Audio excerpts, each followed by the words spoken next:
दोस्तों, मैं सोनाक्षी दीक्षित अवरल टाइम्स में आप सभी का स्वागत करती हूँ। कलकत्ता हाईकोर्ट के न्यायमूर्ति अभिजीत गंगोपाध्याय ने कहा है कि पश्चिम बंगाल में संवैधानिक ढांचा ढह रहा है। उन्होंने यह भी सवाल किया है कि राज्यपाल सीवी आनंद बोस इस मामले में कोई बयान क्यों नहीं दे रहे हैं। न्यायमूर्ति गंगोपाध्याय ने यह टिप्पणी तब की जब हाईकोर्ट के एक वकील ने उन्हें उत्तरी 24 परगना जिले के संदेश खली में तृणमूल कांग्रेस नेता शेख शाहजहां के आवास पर छापे मारने की कोशिश के दौरान स्थानीय गुंडों द्वारा ईडी के अधिकारियों और केंद्रीय बलों के जवानों पर हमले के बारे में अवगत कराया। भारत और मॉरिशस संयुक्त रूप से एक छोटा उपग्रह विकसित करेंगे। इसे अगले साल की शुरुआत में भारतीय अंतरिक्ष अनुसंधान संगठन इसरो द्वारा लॉन्च किया जाएगा। बांग्लादेश की राजधानी ढाका में एक ट्रेन में उपद्रवियों द्वारा की गई आगजनी के बाद 2 बच्चों समेत 4 लोगों की मौत हो गई और कई अन्य घायल हो गए। ट्रेन भारतीय सीमा से लगे तटीय शहर बेनापोल से आ रही थी। सोलन मिशन के तहत इसरो द्वारा भेजे गए आदित्य L1 आज शाम को करीब 4 बजे के आसपास अपने गंतव्य स्थान L1 पॉइंट पर पहुंच जाएगा। उत्तरी मैक्सिको में एक विमान दुर्घटनाग्रस्त होने से 4 लोगों की मौत हो गई। यह हादसा कोयहुला राज्य के शहर रामोस एरिजबे के हवाई अड्डे पर हुआ। उत्तरी और पूर्वी चीन में निमोनिया के प्रकोप की वजह से अचानक से मौतों की संख्या में इजाफा देखा गया है। चीन के अस्पतालों में अफरा तफरी मची हुई है। लोगों का इलाज नहीं हो पा रहा है। अस्पताल में भारी भीड़ है। बच्चों और वयस्कों दोनों के कई रोगियों में सफेद फेफड़े जैसे गंभीर लक्षण दिखाई दे रहे हैं। तेलंगाना के महबूबनगर के बालानगर चौरास्ता में एक सड़क हादसे में 5 लोगों की मौत हो गई। तेज रफ्तार लॉरी ने एक ऑटो रिक्शा को टक्कर मार दी जिससे 6 यात्री सवार थे। एक शिशु समेत 5 लोगों की मौके पर ही मौत हो गई।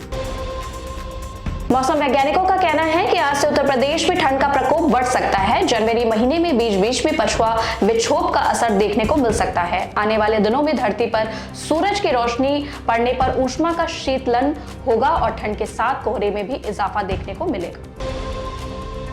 सीबीआई ने इलाहाबाद हाईकोर्ट के पूर्व न्यायाधीश एसएन शुक्ला व उनकी पत्नी सुचिता तिवारी के खिलाफ आय से अधिक संपत्ति की जांच की तो पता चला कि दोनों ने घोषित से कहीं अधिक की संपत्ति अर्जित कर रखी है। इससे पूर्व भी सीबीआई ने हाईकोर्ट की लखनऊ पीठ के तत्कालीन न्यायाधीश एसएन शुक्ला व अन्य के खिलाफ एक केस दर्ज किया था। उन पर रिश्वत लेकर एक मेडिकल कॉलेज के पक्ष में फैसला सुनाने का भी आरोप था। प्रवर्तन निदेशालय ईडी ने पश्चिम बंगाल में कथित राशन वितरण घोटाले के मामले में बोंगाओ नगर पालिका के पूर्व अध्यक्ष टीएमसी नेता शंकर आध्या को आज सुबह गिरफ्तार कर लिया है। वाणिज्यिक वाहन बनाने वाले दुनिया की तीसरी सबसे बड़ी कंपनी अशोक लीलैंड का लखनऊ स्थित प्लांट अप्रैल से शुरू हो जाएगा। इस संबंध में सभी औपचारिकताएं पूरी हो गई हैं। जमीन आवंटन की प्रक्रिया 2 हफ्ते में पूरी हो जाएगी। उत्तर प्रदेश के डीजी कानून व्यवस्था प्रशांत कुमार ने अयोध्या में होने वाले प्राण प्रतिष्ठा समारोह और गणतंत्र दिवस समारोह के दौरान पुलिसकर्मियों द्वारा स्मार्टफोन का इस्तेमाल करने पर प्रतिबंध लगा दिया है। उन्होंने फील्ड ड्यूटी के दौरान स्मार्टफोन का इस्तेमाल करने की प्रवृत्ति पर नाराजगी भी जताई है। लखनऊ के मडियाओं इलाके में ब्लैकमेल कर धन परिवर्तन कराने के लिए दबाव बनाने का मामला सामने आया है। 50,000 रुपए भी ऐंठ लिए। किशोरी ने धर्म परिवर्तन के लिए मना किया तो आरोपी उसके घर पहुंचकर हंगामा शुरू कर दिया। इसके बाद आसपास के लोग उसे पकड़ लिया। युवती के पिता ने मडियाओं थाने में केस दर्ज कराया। लखनऊ प्रयागराज मार्ग पर रायबरेली के बछरावा में रेलवे क्रॉसिंग पर बने ओवरब्रिज से आलू लदा ट्रक नीचे आ गिरा जिसमें दबकर क्लीनर की मौत हो गई जबकि चालक गंभीर रूप से घायल हो गया। लखनऊ के संजय गांधी स्नातकोत्तर आयुर्विज्ञान संस्थान में 500 बेड के एडवांस पीडियाट्रिक सेंटर के फेज 1 का निर्माण अब जल्द ही शुरू हो सकेगा। शासन ने इसकी प्रशासकीय एवं वित्तीय स्वीकृति के साथ ही पहली किश्त भी जारी कर दी है। महाराष्ट्र के एक भाजपा विधायक की गुंडागर्दी सामने आई है। भाजपा विधायक सुनील कांबले ने एक पुलिसकर्मी को मंच पर ही थप्पड़ जड़ दिया। सबसे अहम बात यह थी कि इस दौरान मंच पर प्रदेश के उप मुख्यमंत्री अजित पवार भी मौजूद थे।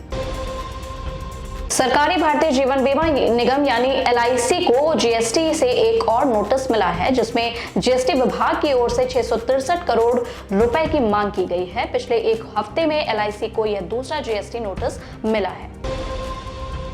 केंद्रीय सांख्यिकी कार्यालय के मुताबिक मौजूदा वित्त वर्ष में देश का सकल घरेलू उत्पाद GDP 7% रहने का अनुमान है। इसके पहले वर्ष में 2022-2023 में GDP 7.2% था। लखनऊ में कोर्ट कूड़ा उठान और प्रबंध के लिए कंपनी चयन पर जारी घमासान में नगर निगम पार्षद भी कूद पड़े हैं। सत्ता और विपक्ष के पार्षदों ने दो टूक कहा है कि सफाई और कूड़ा प्रबंधन के लिए अच्छी कंपनी ही चाहिए, दागदार लापरवाह कंपनी को काम नहीं देना चाहिए। मध्य प्रदेश के ग्वालियर जिले की पिछोर विधानसभा सीट से बीजेपी विधायक प्रीतम लोधी ने आम लोगों के साथ साथ जनप्रतिनिधियों के लिए भी एक मिसाल पेश की है। विधायक ने अपने ही बिगड़ैल बेटे के कारनामों से परेशान होकर उसे हवालात में भेज दिया है। विधायक खुद अपने बेटे को लेकर थाने पहुंचे। इसी तरह विरल टाइम से जुड़े रहने के लिए आप सभी का धन्यवाद। वीडियो पसंद आई हो तो लाइक और चैनल को सब्सक्राइब करें, साथ ही बेल आइकन दबाएं ताकि आपको हमारे सभी नए वीडियो का नोटिफिकेशन मिलता रहे।